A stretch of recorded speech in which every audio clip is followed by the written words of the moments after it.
This is our track. My name is Alan Ceruti, and currently I live on the Shinnecock Reservation in Southampton, New York.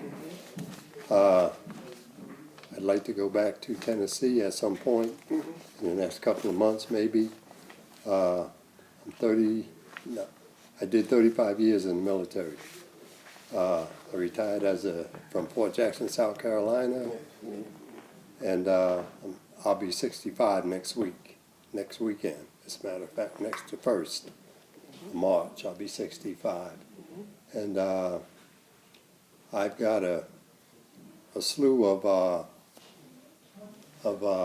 opportunities to tell you all about.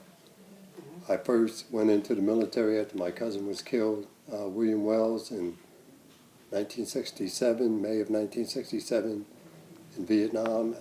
My brother served over there. I served there.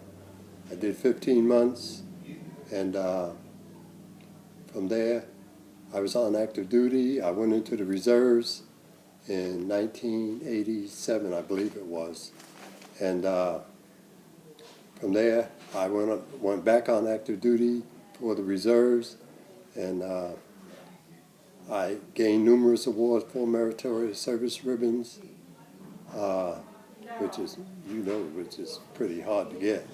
Very. But I got 4 of them. NCO development ribbon. I ended up with 13 ribbons, 13 or 14 ribbons. Vietnam service ribbon, Vietnam campaign ribbon. Then I had the unit citation of Cross of Gallantry medal, and I currently have a son stationed in Fort Bliss, Texas. I have another son that's at Fort Bliss, Texas. One is on active duty, the other is in the reserves. The oldest one, John, is getting ready to retire. Anthony is, I think he's got 12 years in, but he's done 4 tours in Iraq, which is too much for me. He's kind of followed in your footsteps. Yeah. Yeah, they both like, yeah. But my experience in the military was great. I have no qualms about it. I'd go back tomorrow if they let me. Only when you hit 62, they tell you that your service is no longer needed, because at that point they realize that maybe you can't do the things you used to do. Well, nobody can do the things they used to do. I've gotten involved in plenty of volunteer work. When I was living in Clarksville, Tennessee, I worked for the juvenile court in the, I'm trying to think now what it was. Any service-connected volunteering? No. Okay. Well, Okay. Fisher House at Fort Campbell, Kentucky. Yeah. I worked there, volunteered. That's the only service connected. Hopefully, what I wanted to do for the Shinnecocks here, for the people that served in the military, I wanted to set up they don't do a decent burial with the military. And I did that for numerous years, because that was part of our requirements down at Fort Jackson, South Carolina. So I know exactly how to do it. I was going to wear my dress blues today, but I didn't, based on, putting everything together. It's just so short notice. Well, I can understand that. Yeah. But perhaps there will be a time that we'll be able to encompass everyone to do that. Sure. Yeah. And I don't mind that. I attended my cousin, they had a memorial at Bellport High School, November 12th. I went up there in uniform. Matter of fact, it's on the internet. But him and several others that were killed in Vietnam, Iraq, Afghanistan, the Gulf War, they put a memorial they had a memorial right by the flagpole. So that was interesting. What else to tell you? But, you know, you said you did make a comment. You said you signed up for the military, right? Oh, yes, yes. I was on active duty. I volunteered after my cousin was killed over there. I figured his life is just as important as mine, so I got to go do what has to be done. Currently, I'm, VA connected. I'm getting disability from my injuries, suffer from PTSD. Also retired from the Department of Corrections in Nashville, Tennessee, where I met James Earl Ray, the alleged killer of Martin Luther King. And yeah, so I remember him going in there, and when he first was arrested, he escaped from Brushy Mountain State Prison. I think it was Brushy Mountain State Prison. But anyway, I was with him when he died. I was one of the escorting officers out there when he died. And I asked him, did he kill James Earl Ray? He said, no, but I'm part of the conspiracy. I was part of the I don't know what he meant by that, but he meant us no harm. And I remember that we had to file paperwork through TSEA, I think it was, to let us, it was set up so they didn't want any black officers around him, and no minority officers, because they feared that we may do him harm or he may do us harm. But Ray was a peaceful man. He died of kidney failure. So that was my stint in with the Department of Correction. I also ran the warehouse. I was in security for several years. I first went in security first, and then I went to the warehouse, where I continued my service in the military. I have no regrets whatsoever. If I may ask you, what level of rank did you achieve in the service? E7. E7. Yeah. That's like sergeant first class. Yeah, sergeant first class. Okay, I Yeah. see. During those times, I think at your time there were a lot of Sure. minority officers. Right. I that remember achieved that level. when I came back from Vietnam, I went to Fort Lee, Virginia, Okay. and back then it was in 70 when I came back, or 71, 72, I can't remember. Been so far ago. But I remember going in the mess hall with this white guy I had met down there, James Garrity. And I remember being told I couldn't sit with him in the mess hall because all the blacks, all the minorities sat on one side, all the whites sat on the other. I said, I'm not doing that. I'm sitting with Garrity. We were in Vietnam together, so on and so forth. So I had to go see the first sergeant over that. And I told him right then and there, you allow discrimination in this company, and I won't tolerate it. I wasn't raised that way, and I don't plan on being that way. So you can forget about it. I'm going to do whatever I have to do. What theaters did you say you served in? You know, combat wise. Yeah, I was in Vietnam. I went to the Gulf War, Iraq, and never went to Afghanistan though. Yeah. And what do you think about have you met many veterans that had returned from Afghanistan now that you're out? You know, have you had? Well, quite a few. As a matter of fact, when I get back down to Tennessee, I'm gonna be volunteering to help out at. They got this thing called Veterans Court, where all the veterans come back and they get charged, whatever. I'm going to be working with them. So I already got that set up. And just tell me some more about some of your other experiences in the military. Oh, okay. That say were positive. Or, Yeah. You know, or negative. Well, it doesn't matter. my positive thing was in the military was coming back. My negative thing was going over to Vietnam. And let's see. Went on troop ship. No, I Or flew. Oh, Yeah, okay. from Well, Port Louis, did- Washington. You did have the luxury of flying. Yeah, Okay. but I remember that was a long flight. Oh, yes, it was. And I remember it was cold. It was right in the middle of it was in January 5th, I think I got over there. And did I go during Tet Offensive? I can't You flew remember. to Korea first, probably. No, right? I went to, we flew to Hawaii Hawaii, first. okay, all right. And then we went on to Vietnam. Okay. Also, did you gain a lot of friendships that Yes, maybe you're oh in yes. touch with now? Oh yes, yes. Okay. As a matter Give of me an fact, idea of that. as a matter of fact, some of the people I stay in touch with was Sergeant Jeffries. He's retired now. Him and I worked at Fort Jackson together.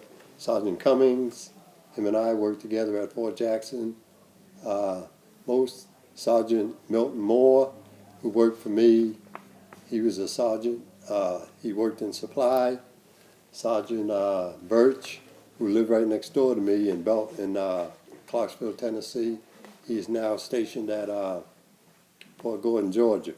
So I try to stay in touch with as many people in the military as possible.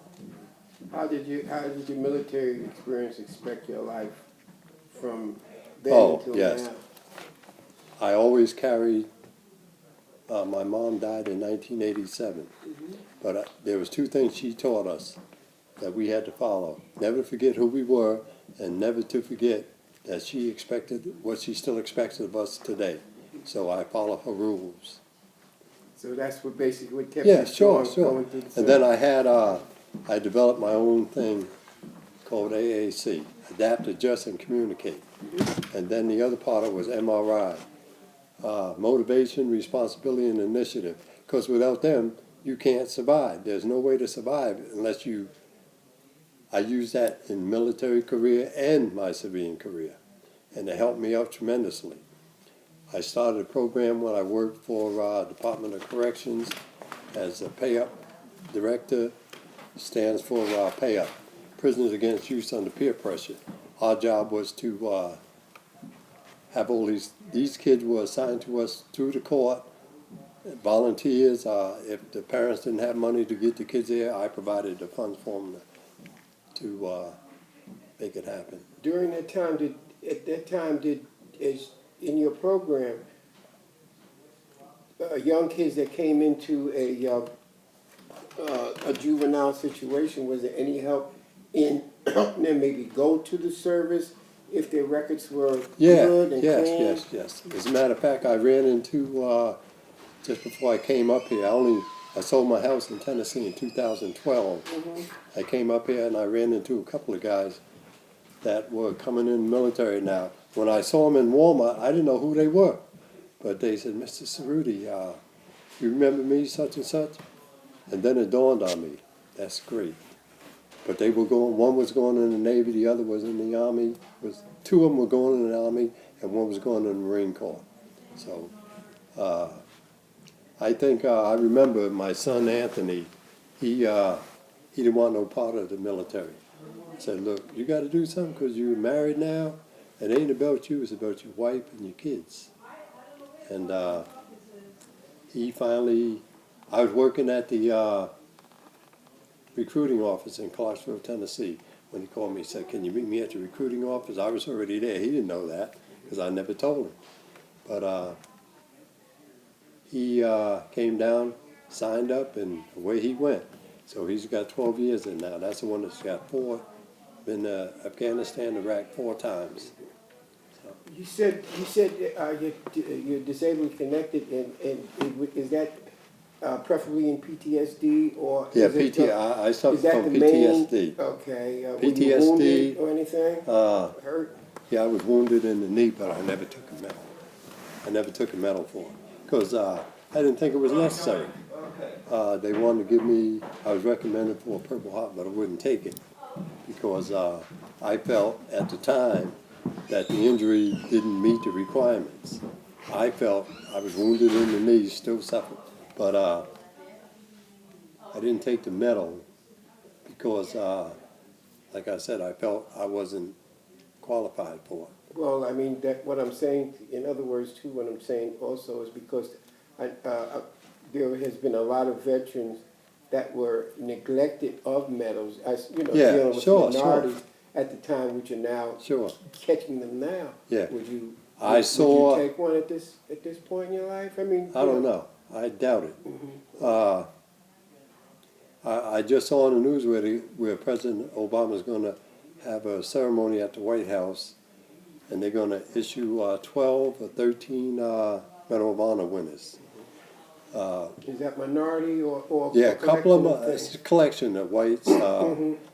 There were Hispanics, blacks, no Native Americans that I heard of. Because I don't watch the news that much anyway. It's so violent. But Well, the collection of Native Americans, would you say that there haven't been enough that to show Sure, in what they've done I think outside so. of I the think outside so. of the Yeah. Navajo that Right. that you know yeah, the exactly, code talkers. code talkers that Yeah.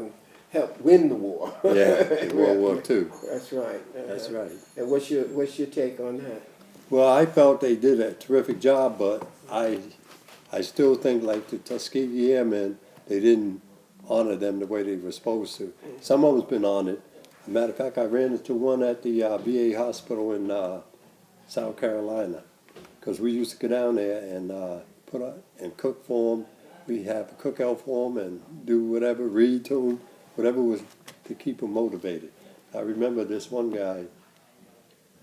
He was a Tuskegee Airman. He was with them, and he said that he never got the proper. I'm trying to think of the word. The proper word as far as his what he deserved.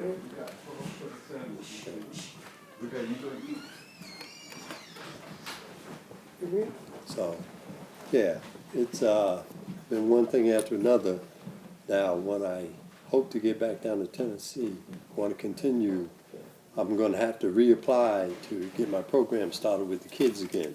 But working with the veteran has been, going to be working with them for the first time because they just started this. But I remember the judge that I worked with down there,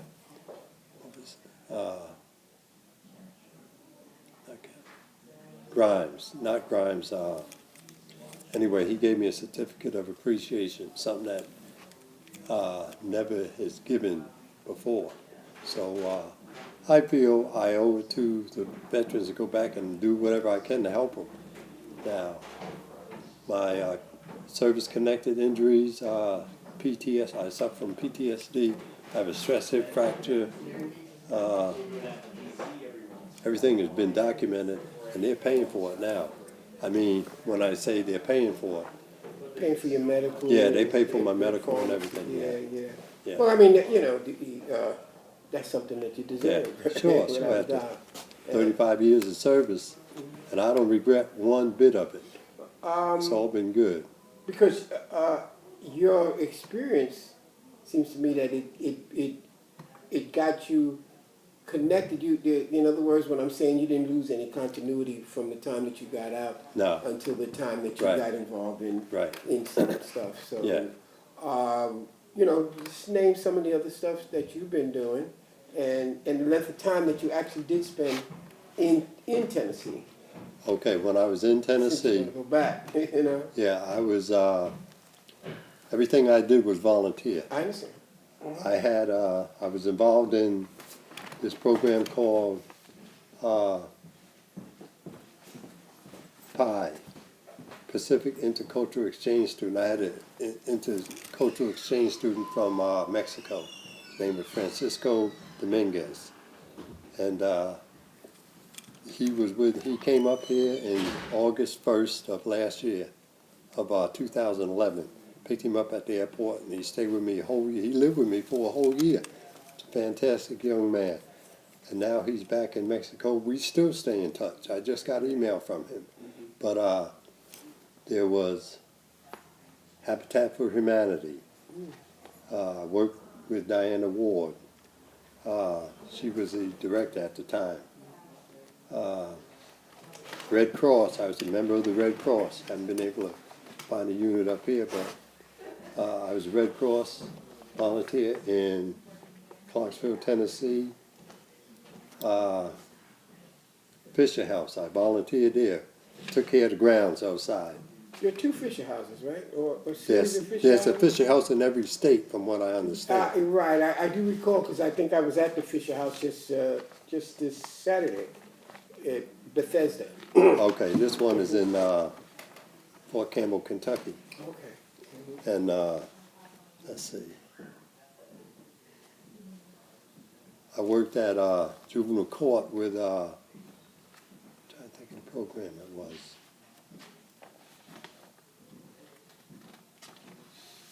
All right, take your time. For how long did you work? Several years, several. Okay. Mhm. Well, I did time with our big brothers and sisters, worked for them, volunteered. All this was the whole time I Well, was in it Clarksville. seems like you got a resume of a lot of different Yeah. things that you never, like I said, you haven't lost continuity Right. in a lot of stuff. And And it's all to give back, something my mother taught us. Said, you may have it today, but that doesn't mean you're gonna have it tomorrow, so you gotta work with it and give back and learn to give back to the community. And that's what I've been doing all this time. and you seem to be very focused on Yeah, what, how, where, and when, what you want to do. yeah, sure. Uh-huh. Because I consider myself still a young man. I'll be, like I said, I'll be 65 next Saturday, and still consider myself a young man. Did you any particular level of education that you might have Oh, learned yeah. in the service? Went back Yes, to school? yes, I or went to anything? college. I didn't finish my degree, but I'm so close to it. I got all my math courses left, so I just kind of gave up. Something. I couldn't get, We don't couldn't need do a the math. head case at Yeah. this time, right? I understand. that's it. So what was your My MOS? yeah that In the you were military. well, besides the military, give me your MOS and your what you actually Civilian were ca- studying when Okay. you were in college. That's When I was in college, I was studying emergency management and Homeland Security. That's what it was. Homeland Security and emergency management. This was an early time during Homeland Security, right? This was just recently in Oh. 2008, 9, somewhere around there. Oh, okay. Just because I retired in 2008. Oh, from and they were looking at Homeland Security Yeah, at, sure, that, sure. at that time. Sure. Right? Hmm. Okay, and that was actually Yeah, a I was course in, in yes, college at that yes. time. I was in Saudi Arabia too, working for Vanel Corporation, where we came under attack. We lost 12.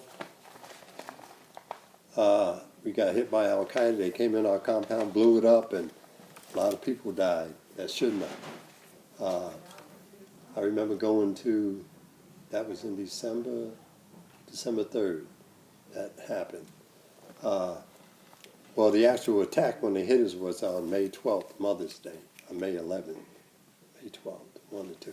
But anyway, I flew back and I left. I was only there 4 months before all this blew up in our face. So I had to go get help for that because I was suffering from PTSD from that. So it's been an ongoing battle. So you felt as though you had a lot of stress on you while you were Yeah. there, because you were during in battles and so Yeah, forth. sure. And that created the PTSD. Yeah, Let's say. I had PTSD there because I realized that when I was over there in Saudi Arabia, that my sponsor, James Carpenter, who was a retired first sergeant from Killeen, Texas, he was my sponsor. Him and I became the best of friends, and then I found out after he was killed that his son lived only 2 blocks away from me in Clarksville, Tennessee. Never knew it. Do you have any photographs of any of the people that you were connected with? Yes. That you have that are still here with us today, or No. not? No. Let's see. Do I? Yes, I do. Okay. that were close friends with you? Sure, sure. In where was that in each particular theater that you were in, or just in one area? Just in one area. Oh, okay. Yeah, and that was at Fort Jackson, South Carolina. I was kind of a loner, like I am now. I kind of stick to myself because I don't like being around big crowds anymore. So I gotten away from that. Well, at the time that you went in, Yeah. most of us were loners because of the Yeah. fact that we got exposed Yeah, to so that's much right. at that early That's right. stage in our life. You know? Young kids today, they don't realize the importance of. I remember when the day I came back from Saudi Arabia, I saw this young man walking. I said, "Son, why don't you pull your pants up?" You know what he said to me? That's what he said. No, you can I said, say, "I will say what it kick is. your white ass." That's what he said. Mhm. He said, "Why don't you kiss my white ass?" And I said, "I'll do better than that. I'll kick it." That's what I said to him. But of course I didn't. I knew his father. So I went and talked to his father. His father tore his butt up when he got home. That was And this was in Tennessee? yeah, this was in Tennessee just recently. What part of Tennessee was it? Clarksville, Tennessee. Clarksville. Okay. Yeah, right outside of Nashville or No, no. Memphis? It was I was about 4.5 miles. I lived in Clarksville, Tennessee for 28 years. And I was 4.5 miles away from Fort Campbell, Kentucky. I see. Well, Yeah. Fort Campbell is, well, Clarksville, Tennessee is the fifth largest city in the state. And it's about 55 miles from Nashville. Why do you want to West- seem to go back there? There seemed to be something that maybe you haven't, you want to finish up down Yeah. there. Tell me about that. I want to finish up there because it's important that it's people got to realize that we got to hold a hand out and help as many people as possible. And the thing that bothers me the most about that is we're not getting across to our young people. Look what happened to Trayvon Martin and this other young man that was killed. These young people, they don't know if they're coming or going. They don't know right from wrong. So I got to go back and do my thing. That's it. I got to help out the military as much as I can because after 35 years, it's hard to get away from. You can't get away from it. It's always in your blood. So that's why I want to go back. And you feel as though being military has more or less made you a more well-rounded. Oh yeah, between that and my educational-wise mother, and my mother, she was something. I remember the first time I got in trouble, I was at a basketball game, and we got into a fight with the other team. There was some plainclothes detectives there at the time, and we got into it. And my mother told me, "This one is on me. The next time you do something, I'm gonna tear you up." She beat me in front of the judge, all in the head. And I remember she saying that you will not bring shame to the family name no more. This is it. So I never forgot that. And to this day, I carry that with me. And I'll tell anybody in the heartbeat, you will not bring shame to the family name no more. I don't care who they are. Did you just to go back a minute? Did you encounter a lot of racism during the Oh time? yeah, there was a lot of racism. Go back to the parts where, and give me an idea of some of the locations where you really experienced it at. Mainly Fort Jackson, South Carolina, because I was in D9 too when I first went in 68, 69. 69 is when I first went in. I experienced some racism down there. Even when just before I retired, we had this first sergeant, not this sergeant major, that's what was his name. I felt he was a racist because he would only help his own people. We were told that unless you're Hispanic, I ain't doing nothing for you. Him and I bumped heads a couple of times. Then there was Fort Lee, Virginia, where I had to run in with the commander down there as far as racism. The experience I told you what happened to me in the mess hall. And let's see, didn't really experience a lot in Germany. Were there many black officers in some of the locations that you went Very to? few. I had a black commander in Fort Dix, New Jersey in 1982, 81. 81 it was. Alfonso, I think his name was Alfonso. I know that was his first name. I can't remember his last name. But then I had Jerome. He was first lieutenant in the unit I was in at Fort Jack 561st Medical Company at Fort Dix, New Jersey. Then there was I had a Captain Wright and a Major Brown that was at Fort Jackson, South Carolina with me. Of course, they're still in. Major Brown is stationed at Fort Bragg, North Carolina. Captain Wright, she was a female. She was a captain in S4 unit, and she was terrific. So, but yeah, racism that's something we're always going to live with. It's always going to be there as far as I'm concerned. You can't get away from it, and you can't hide from it. Look how they treat the president. So if he's catching hell, then just think what we're going through. That's what they need to realize that. But you had to see that at least that Yeah, happened. yeah. Yeah. You had a black president. Yeah. And how did you feel that did it initiate more, I guess, more incentive to do more? Oh yes. Because you were in the service at the time, because right? It was his wife, Michelle, that wanted us to get involved. Not Native American. She said you just got to get involved and help out as many people as you can. So that's why I started volunteering for all these different organizations, such as the Red Cross, Fisher Health, so on and so forth. So she was a great inspiration, and my hat's off to him. And I still think that he deserves a lot better than what they're doing to him. That's me.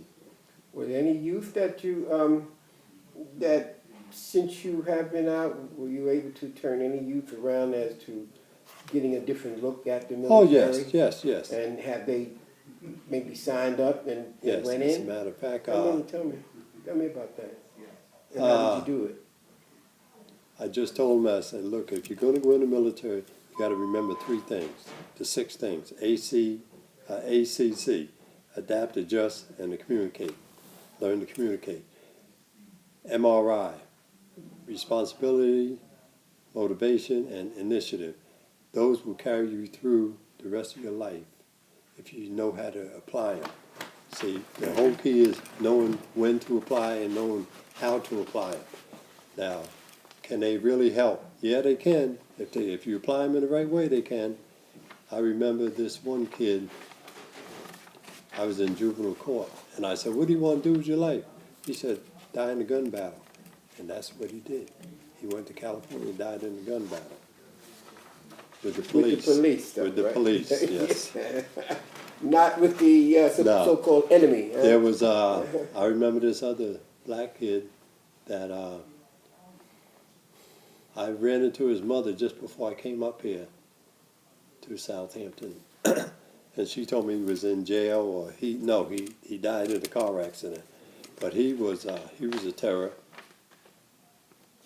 So young people, they just got to realize the importance of what we went through.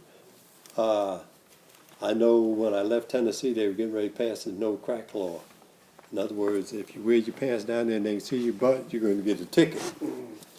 I was reading something up here. I don't know if it's in New York State or New Jersey where they just passed this law about the pants hanging down off the butt. That's a thing they did in prison, where the ones that were homosexuals and gays, they didn't want. That's the way they walked around. So therefore, it was a tell sign that they said, well, it's the kids today, they believe it's swag. It ain't no swag. That's no way for young people to act. And I certainly didn't raise my sons to wear their pants like that. Do they now? No, they don't. As a matter of fact, I got on my grandkids, my two youngest, my two boys, two oldest boys right now, about coming to my house with them pants hanging down off their butt. That's so disgusting. Where's the respect? There is none. They don't have any. So, it is what it is. Can you tell me about maybe one of your memorable experiences in the military? Yes, my most memorable experience was going to Vietnam. It made me grow up. I had to realize right then and there, I was in with MacP, and I had to realize that it took. I remember going to the this Pentland, Sergeant Pentland, and I said, "Well, I don't want to die over here." He said, "Listen, you're not going to die over here. What you have to realize is, don't worry about death, because when it comes, you're never going to know it. It'll be too late." He said, "Focus on what you want out of life," and that's what I did. But that was my most memorable experience growing up. It made me grow up so quick. I became I was a kid when I went over, a young boy, but I was a man when I came back. Seems different. You'd say that Vietnam would be your first memorable experience, as to maybe, I was glad when I got out. Yeah. But to you, it's something. It seems to me that it was just something in you. Yeah. That maybe was it like a rude awakening, a shock, or something? It was a Just rude showed you what awakening life because, what yeah, what because, you're up against in life. and that's what we're all up against in life is war is always going to be in the forefront, and we have to realize one thing: it's either sacrifice. We got to learn to make sacrifices, either for this country or for some other country that whatever they decide to do. Or perhaps for someone else, Yeah. that, aside from the war too. Sure. Correct? Sure. Okay, good. So I'm listening. I said, I know you're really gravitating towards Tennessee, and it seems, I'm watching you, and you seem like you're really itching to get back to Tennessee. Based on what you told me. Yeah. And but you still have some connections in Tennessee, it seems like. Oh, that yes. you're going to go Yes. and be able to Yes. work. They with can't that. wait for me to come back, I see. especially the court. I I'm on the understand. phone with Howard Johnson every day. Mhm. Well, I call him or he calls me, and I always say, "How's things going with the program?" And he always says, "Well, we miss you and we want you to come back," and so on and so forth. The other program was working with the veterans. That's something new that Judge Ken Noble started. He's in charge, him and Larry Ross, and they run it to the best of their ability, but they need help. They need volunteers to come in and help. That's what I want to do. Does the president, anybody in Washington know of what you're doing? No, no. Have you thought about making a formal request or get an answer back from the president? I never really thought about that. Good idea. Think about Yeah, sure. Like I said, everything I do is not for fame and glory. It's for to help out other Right. people. Well, so, I mean, there's everybody's yeah, seem to be exclusively recognizing Yeah. veterans. Yeah. At this Sure. century. I don't know. How do you feel about the fact that maybe at one point maybe your life didn't mean anything to certain people, or others in regard to maybe looking at life as just all right. So you just went on the service. That was you went there for, and then you got shot or killed. That's it. Mm-hmm. What's your feelings on that? How do I feel about that?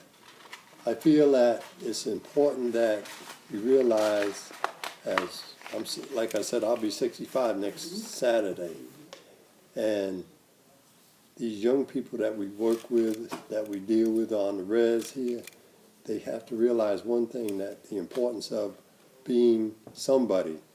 I remember my mom used to tell us, well, here's the way it is. I'm raising you. We've done all we can. We got you where you need to be, and from there on, it's on you. So, Do you feel as though that maybe their ethnicity is that what they're thinking, and and if they're thinking that would hold them back and not really focusing on just what they have to do? Yes. The way you thought when you went to Yeah. Vietnam, what your sergeant told you. yeah, Yeah. I remember him. Well, I can see his face right now. Yeah. Yeah. Of course, he's not alive today. But, Right. Correct. I was just 19. I remember this one guy, Sergeant Hunt, my most memorable experience in Vietnam. I'll tell you what it was. We had just arrived in country, and of course, everybody was considered newbies that were just coming in. And I remember him saying, you're on the shit detail. So I figured it was some detail nobody wanted. So he took us outside and he said, you see all them barrels underneath there? Underneath the outhouses, you're going to pull them out, and that's what you're going to be doing the rest of the day, burning the shit. And I told him, I didn't come over to Vietnam to burn no shit. He said, what you say, Private? I said, I didn't come to Vietnam to burn no shit. He said, he took out his 45, put it to my head, pulled the trigger back, and said, either you burn it or I'll bury you in it. And that was it going to be. I volunteered for the next 2 days. Really? Yeah, because that dude would have shot me. Do you that's quite that's quite some experience, because in other words, what I see is that it made you very cognizant of where you were, right? Oh yes, oh and yes. It sounded like you were alert all the time. Yes, I tried to be. I remember I was with the 101st. Well, I was the liaison for them, and I remember these two guys. They killed this big black snake, a big one. They cut him open, and this pig, he had just swallowed this pig whole, and the pig came out and just took off in the field, and they chased me with it. They chased me with the skin that was left off the snake, and I almost crapped my pants, tell you the truth. I was scared to death of snakes at that point. Well, there's a lot over there. Yeah. Right? Correct. Oh yes. Oh yes. More than you want to. Mm-hmm. Even now, I had this friend, his name was Alan from Pennsylvania. He was a white dude, and he fell in a pit of cobras over there. We was out on search and destroy mission. He fell in a pit over there. He swelled up like a balloon. They injected so much poison in him. And did he die? Yeah, he died. Oh, Yeah. Mm-hmm. Yeah. And you had to watch it. Yep. It was right there. I was right after a rocket attack. Yeah. We went out on a search and destroy mission. Was that something that, let's say, that the Viet Cong had set up? Yeah. Wow. The Viet Cong set it up. Yeah. Wow. Bungee sticks and. Well, I know about the bungee sticks, Yeah. but that's the first time I'm hearing Yeah. about the cobras. Yeah. There A was. pit of cobras. Yeah. That's what they call them, a pit of cobras. They dug a big hole and they just threw the snakes in there, and the snakes were waiting. They were hungry. Yeah. Question: do you feel as though that was a war maybe that we should have got involved or shouldn't got involved? What do you think? And what's your take? I mean, Okay. What is my take on the Vietnam? on that? Yes. Well, we lost. Well, nobody could win at that time. Yeah. But I felt that we were there to serve one purpose, and that was help the Vietnamese people. Okay. At one point, I realized that we weren't doing anything over there. It's just like we're over in Afghanistan and Iraq. Mm. Why are we there? We're there because we were ordered to go by the president. Mm-hmm. And you know as well as I do that once you get orders from the president, from the Department of Defense, that you're going. And you ain't got nothing to say about it. Well, of course, you could go AWOL, but who wants to do that? Spend the rest of their life in prison. Not me. So I go do whatever had to be done. Yeah, well, as you know, there's different kind of sicknesses now that are coming out of Yeah. Afghanistan. I mean, it's Right. it's a whole nother story. What do you think about that? I think that the VA does not do enough to help out our veterans. Like, I called the VA in Northport just the other day for dental. I don't qualify. They said you have to be 100% disability. You're not 100%? No. Oh, I thought you were, that's No. why. I'm not 100%. Are you still trying to get reevaluated for that? Or- Yes, I need to be reevaluated as far as my PTSD and stress fractures. So. At what level are you now, you know, percentage-wise? Oh, 60%. So you're almost like in a tug of war to get to Yeah. the other percentage, I guess. I remember I get VA disability, Social Security disability, my retirement from the military, my retirement from the state. So, do I want more? Yes, because I deserve it. Or what's entitled to you. What's entitled? Exactly. I'm entitled to them to reevaluate me, and I got my own theory on how the VA should operate. Shinseki, who was in charge of the VA, I think his name, I think he General left, right? Shinseki. Did he leave already? Okay. I'm not sure, but, They just don't do enough for veterans. I remember coming back from Vietnam, and no, I got out the military in Clarksville, Tennessee. I remember this guy told me, I went to the VA because I tried to get benefits for me and my oldest son at the time. And he said, I found you a job. I said, did you really? He said, yes, it pays $9 an hour. Do you mind doing a little hard work? I said, no, I don't mind hard work. I grew up on hard work. So he said, have you ever chopped tobacco? I said, no, I ain't never chopped no damn tobacco, and I don't plan on chopping none. As a matter of fact, while we're on the subject, I never picked cotton either. I don't plan on doing that. So you give me your job and you go out and chop the damn tobacco, not me.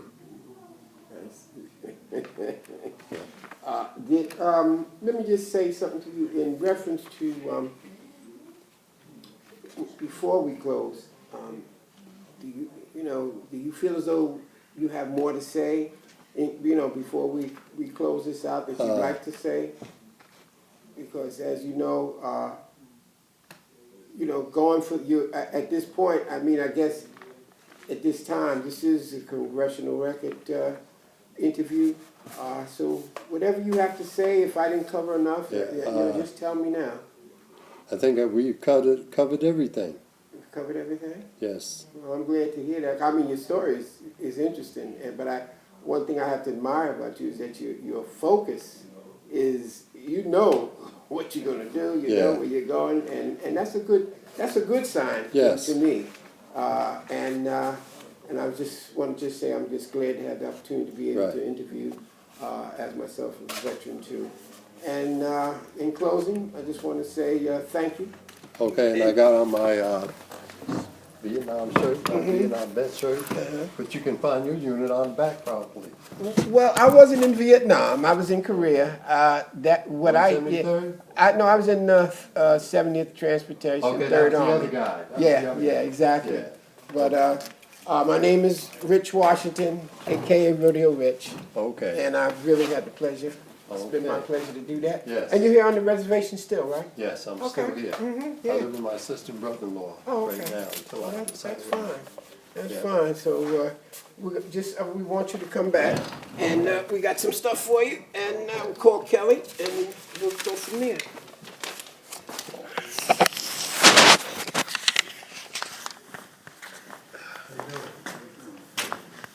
Okay.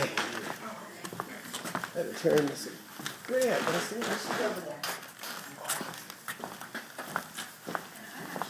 You need to turn it off? Maybe turn off that here.